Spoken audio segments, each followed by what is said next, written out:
good meal. We're here to enjoy friends and family. We are here to acknowledge, did I mention the meal? I really enjoy the meals here. We are here though to acknowledge people, individuals, and businesses that have gone the extra mile, especially in the last few years, this year especially. So we'll have a fun time doing that. We are going to present tonight Educator of the Year. We will present an Emergency Responder of the Year, Volunteer of the Year, the Chamber's Choice Award, Lifetime Volunteer, and actually there will be one here tonight and one in a different place that they were unable to make it, and Business of the Year.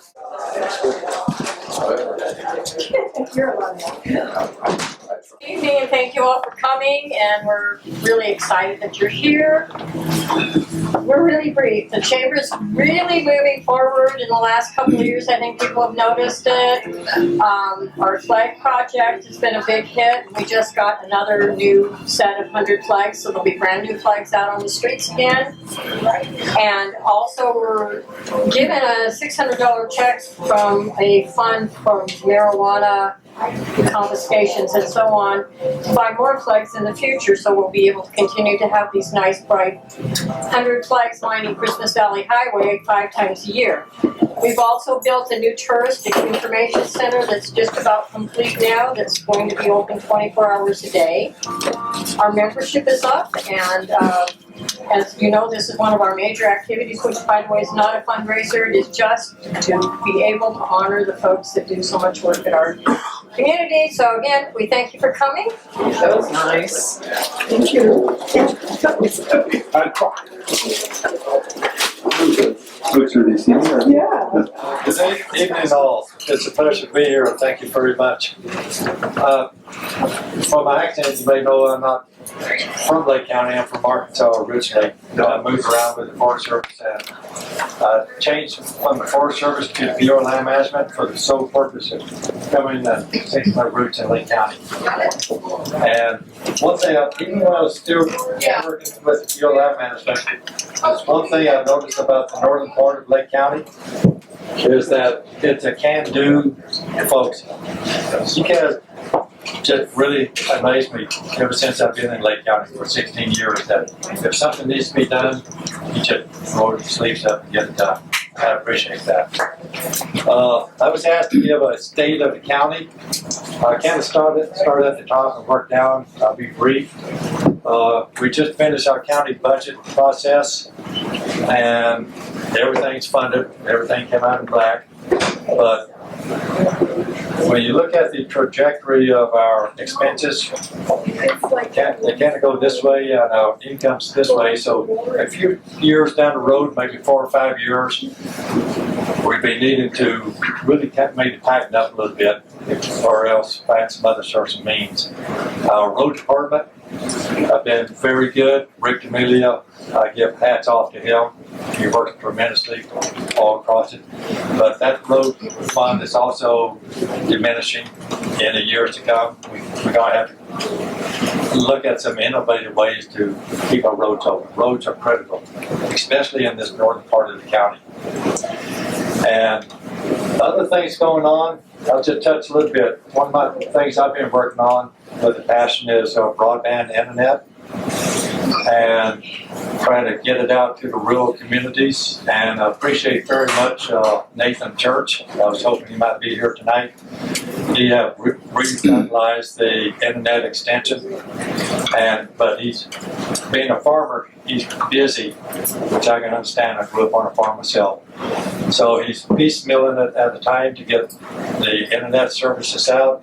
His next target area is right here in Summer Lake. As soon as the snow gets off of the hill above, he'll be back looking at options to get internet down in this area. And the other places, Paisley got it thanks to TNet. There's always a little hiccup now and then, but I understand they have really good service there. Now, the mission on my plate is to get it out to Plush and Adel, which is pretty much a void. But what I'm hoping to institute is the thing with getting internet out, you have to rely on independent service providers. And we've been working with them, with USDA grants and things like this, but there's a whole big area east of us, southern Malheur County, southern Harney County, eastern Lake County, northeast Modoc County, Surprise Valley area, and northern Humboldt County, McDermott area. So with help from my right-hand person, Ginger Costo, she's with SCOEDS, South Central Oregon Economic Development. She's housed in and she's been a blessing to us. She knows economics from one book to the other. So I'd like to acknowledge Ginger on that. But on this geographic area I was talking about, we're going to see if we can put in for a feasibility study. I don't know anything about broadband per se, except I get internet. But we have to do kind of a feasibility, identify what the voids are, what areas not getting it, what is around it, what does it take to get into those areas of that geographic area east of us. And hopefully we can get a consultant to do that, and then with that information we can go and apply for USDA grants. I like the USDA grants because they don't go out in population. They go out to that last ranch house out there in the middle of no place. So that's one of my passions I'm working on. But otherwise, everything's going pretty good with the county at this time. Mental health is, we built up a pretty good program, but it has a little hiccup right now, which we hope to get through. But I'd like to kind of open it up. Is there any questions that anybody has while I'm up here? If not, I'll turn it over to the next guy.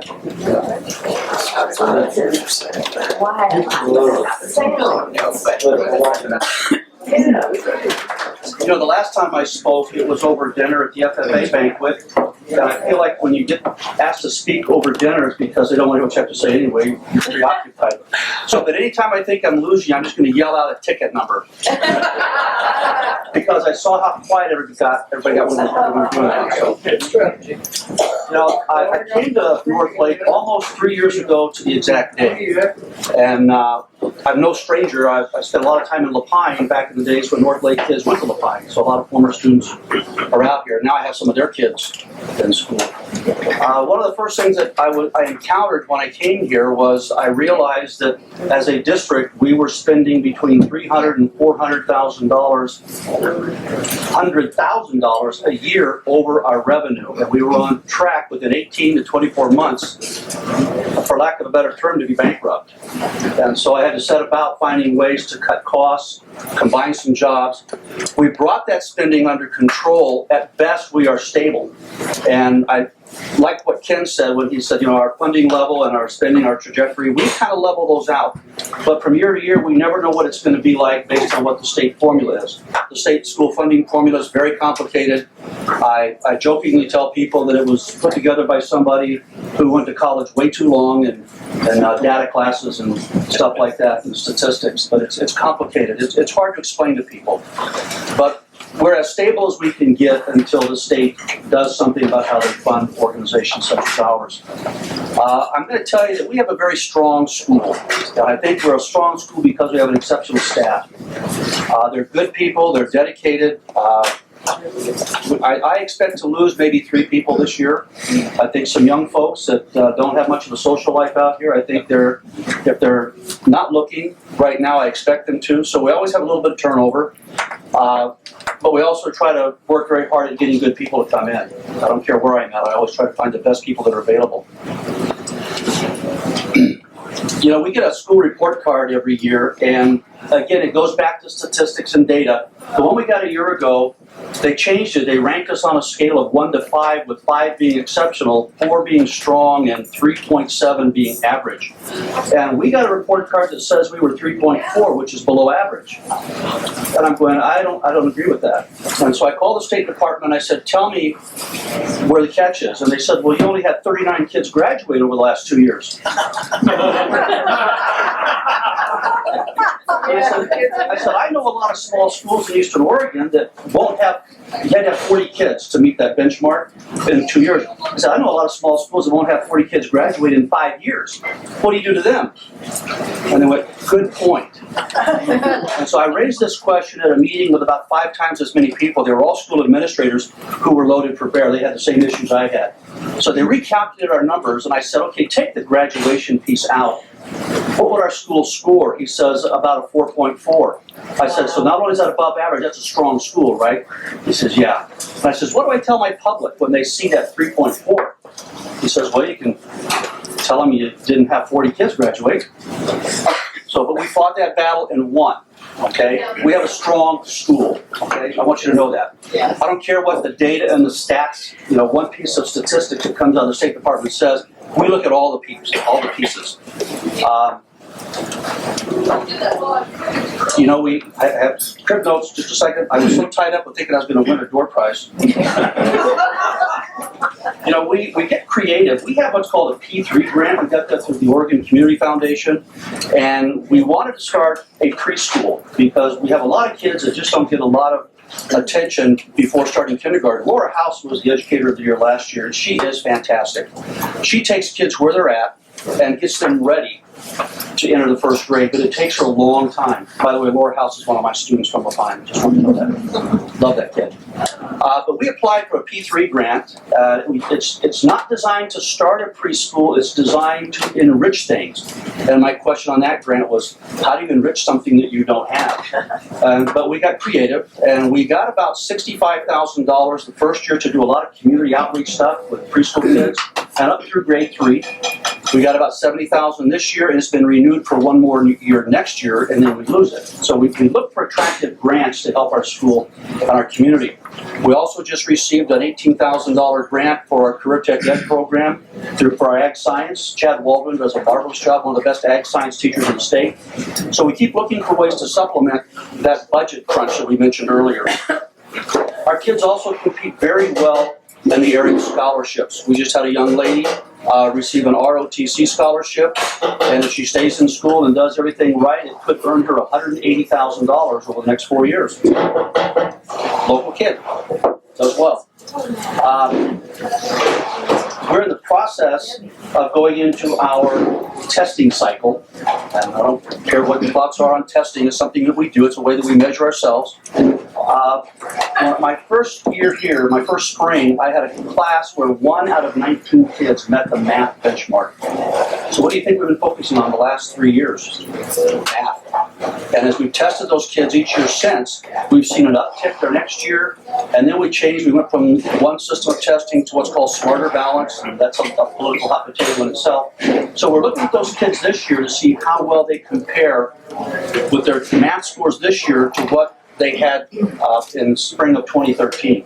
And we have shown some improvement, and we want to continue to show that improvement as well. So we're continuing to upgrade our technology.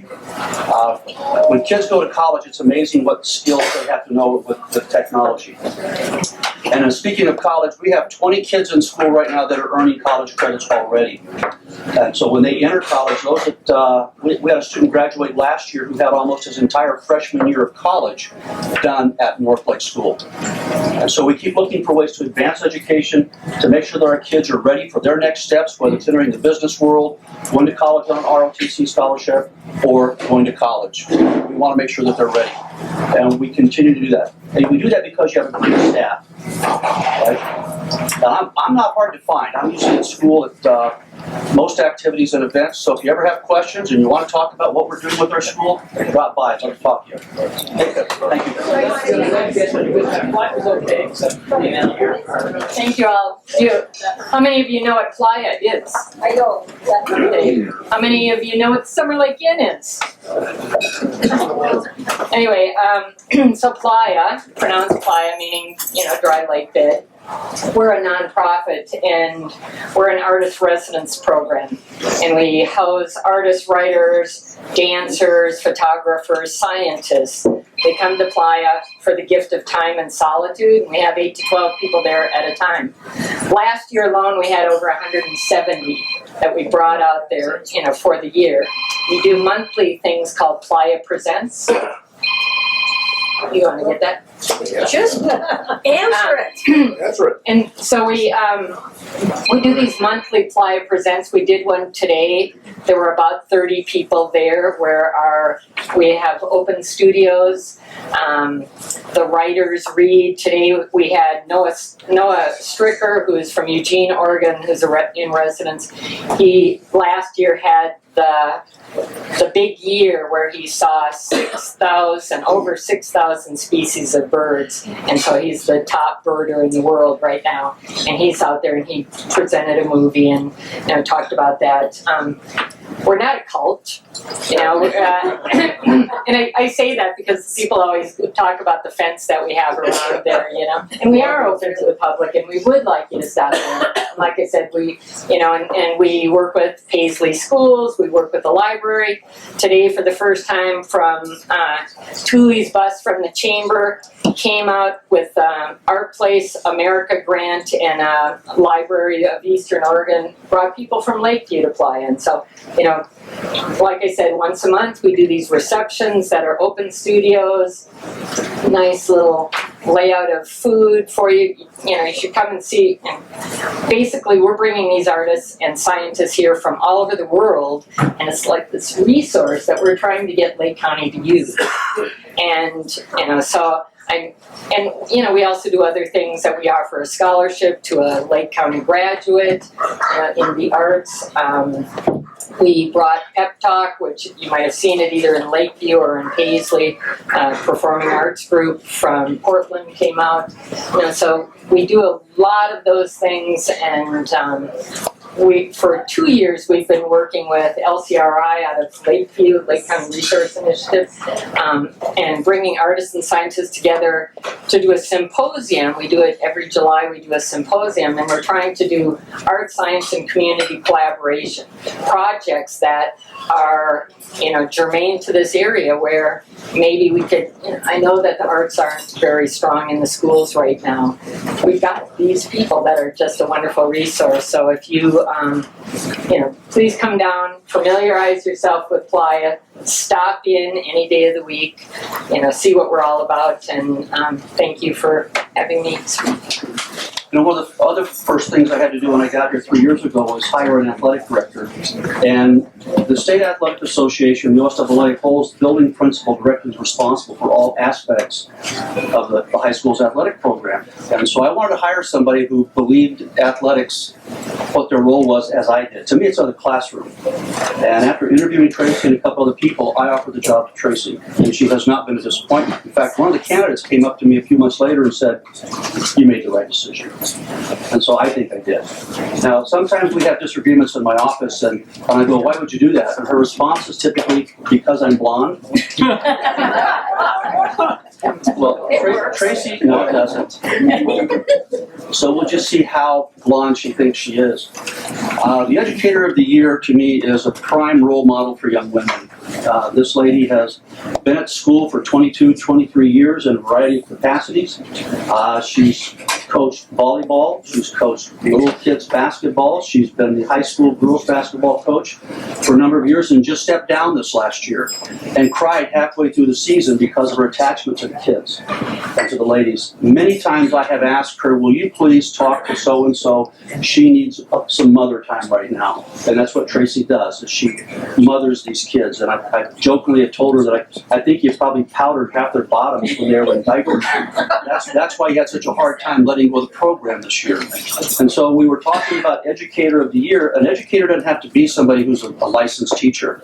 Some of our best lessons, I think, we teach outside of the classroom, on the basketball field, on the football field, in track, or someplace else. And Tracy has been an excellent educator as long as she's been involved in this profession. 23 years? A while. 23. Yes or no? Yes. Yes, 23. Okay, so it is my pleasure to present to Tracy the Educator of the Year Award.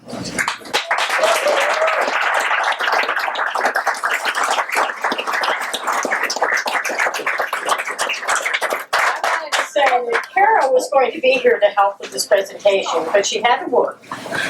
But when Kara started basketball, I remember what you said to me.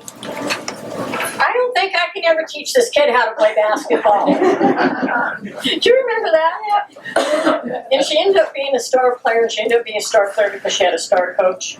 And thank you. I remember this person about a year and a half ago.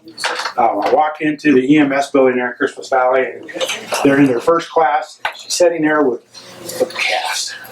And I'm just kind of wondering, what's going to happen. And, through the class, she kept maturing and catching on. And over the last year and a half, she's not only, she got her EMR certificate and responding with Silver Lake, but she's helping with Christmas Valley. And every time I'd show up on a call, here she is. Kind of an inspiration. Then she decided to go on a little bit farther, and now she's off to college studying EMS, wanting to be a paramedic. Rebecca? Sure.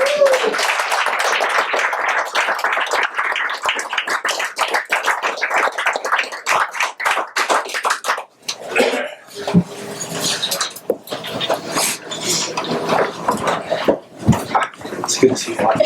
Yeah. Congratulations. You've been an inspiration to everybody that works in the thing.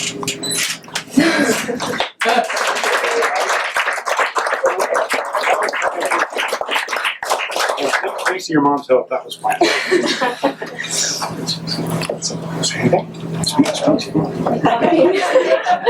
And I don't know, when I started, I really wasn't sure because I was like, had never done anything involving human medical, and it was like, even by the time I got my certification, I was like, man, I don't know if I want to do this, and it was like that very first call, and I was like, yep, this is what I want to spend the rest of my life doing, and I love it. I love it. When I moved here 20 years ago, it was a community just like it is now, except for we have one more person that moved in, I don't know, how long ago was it, Dad? 9 years ago? Yeah. I was kind of thinking 10 years ago, and since he moved in,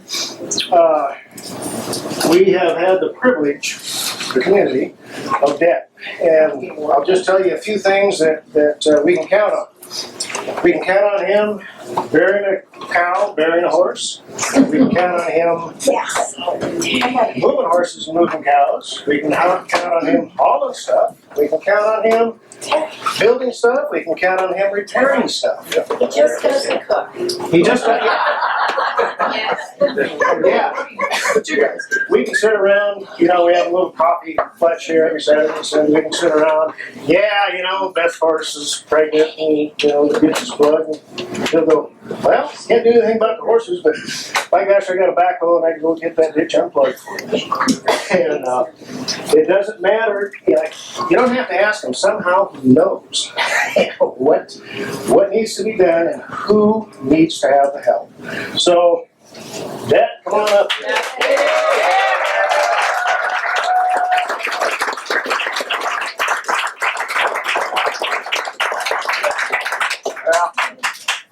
I've trucked for quite a 50 years. It's the only place I ever lived that your neighbors talk way back, you sold my fingers. In October, I went looking for another job. At Willows, they told me to go down to SIDS. So I go into SIDS and asked him if he was looking for an employee. He goes, can you count change? Yeah, I can. You're hired. So he hired me right there on the spot. I've been there since October. Him and Ann have taken me under their wings. I am one of their kids. I have never worked for somebody as wonderful as Sid is. I am not his employee, I'm his partner. So I feel very privileged to do this for both Ann and Sid for this award. And it's been a fight for the last 3 weeks. Telling Sid Ann has won this report. Then I'm telling Ann Sid has won this report. So I have been in a conflict here on both. And then Ann tells me that, well, I know I got this. And it's like, what? Well, here a little bit ago, we're sitting here talking, and I go, well, I got a speech all wrote up for you and Sid. Just for me and Sid. I didn't get it, Sid did. So I want to present both Ann and Sid for this Business Awards up in Christmas Valley. They help our community. Sid is very good about stepping up to the plate and helping the community out with the produce. And Ann is very good about her job and her work ethics, and I am very privileged to be able to be in this family and work for both of them.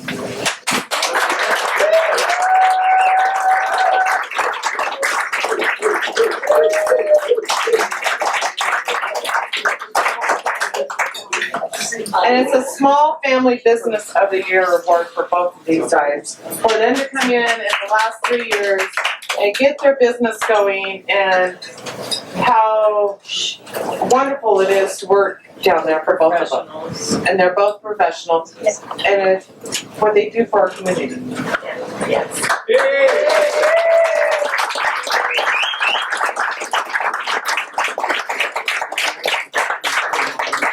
No, just for the summer. Yes, him and I fight about the air conditioning and about the heat. Because in a produce place, you gotta have it cool enough. Well, here I come in, I put long johns on, and I've gone through how many pairs of boots this winter? I can't count that much. I was told I was no longer allowed to buy any more boots. Don can't afford them. So he gets the air conditioner for the summer, and I get the heater for the winter. And I want to thank the community of Christmas Valley. Thank you. I just want to explain that this year we're actually doing this in 2 places simultaneously.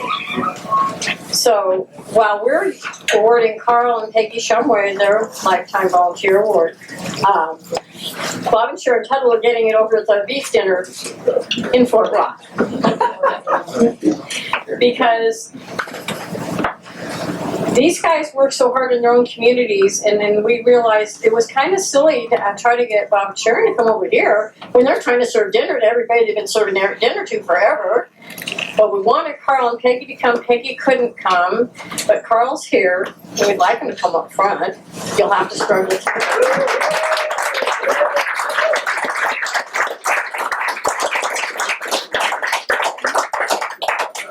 And I just want to say my favorite term for Carl is he's the puppet master. And I say that in good humor because Carl does things so often behind the scenes that people don't really realize what he's accomplishing.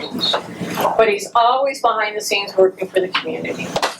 He works with the Road Advisory Commission. He was instrumental with Park and Rec. He's been instrumental with certainly having a clinic in Christmas Valley is probably his crowning glory, and I know he was one of the most influential people in getting that accomplished. Peggy, even more in the background, just working with the boosters, helping the kids of the community out there whenever she was healthy enough to be out there. And they make us proud to be in Christmas Valley. Thank you.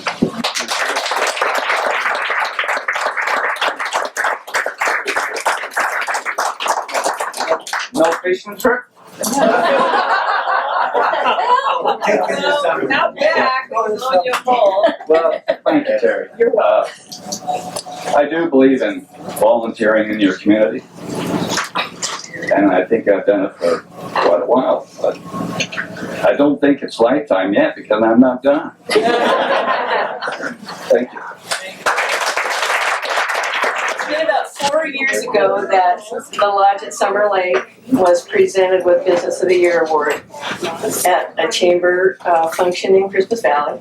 We've since changed the name of the chamber to Christmas Valley North Lake Chamber to show that we're including all the North End so that we have this wonderful circle of people that are all connected. And we're just so privileged to have the new businesses that have come up and are expanding in Christmas Valley, and those of us down here in Summer Lake enjoy driving to Christmas Valley and taking advantage of the shopping and all the fun things we can do up there without having to drive through to Bend. So we know how wonderful it is, how special it is to get this award, to acknowledge the hard, blisteringly hard work that you put in when you're a small business owner. And therefore, Ed Staub and Sons are being awarded the award for what they've done to the Christmas Valley store over the last few years. We cannot tell them how much we appreciate having the expansion that we've had out here. It is a blessing to the community. It is wonderful to be able to have all of the choices that we didn't have before. And to have such a great crew of people working there. And we just appreciate the investment that Staub is making in our community. So with that, we would ask you to come and receive your award.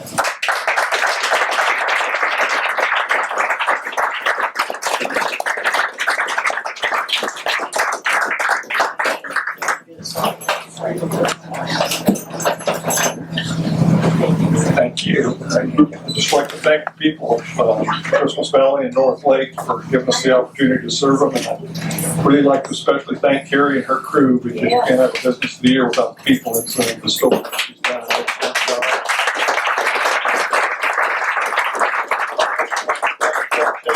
And Josh White back there, they help support the store and make a lot of the choices on what to bring in and what to do. So thank you very much. And thank Carrie and her whole crew in there for everything that they're doing. and we thank you. Thank you. We truly do.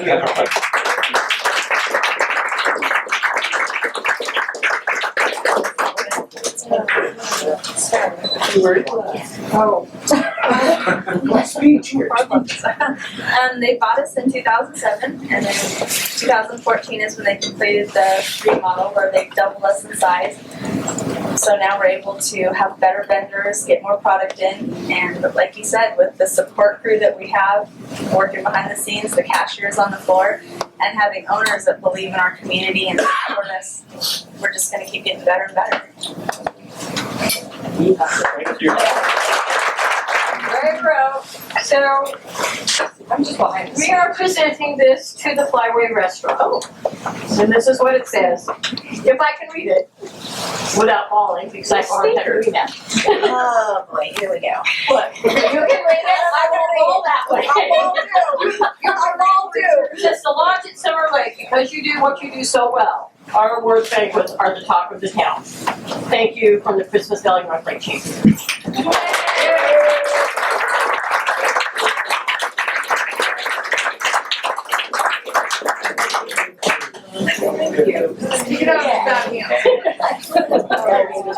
Well, it is a pretty one. We need to introduce our newest PMT.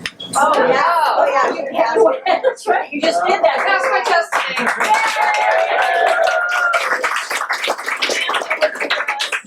20-some years ago, she was just this little kid, and she had little teeny kids. We just watched them grow up, and then she served for 22 years in the Army, Yes. kicking butt and taking numbers. And she came home pretty much in one piece.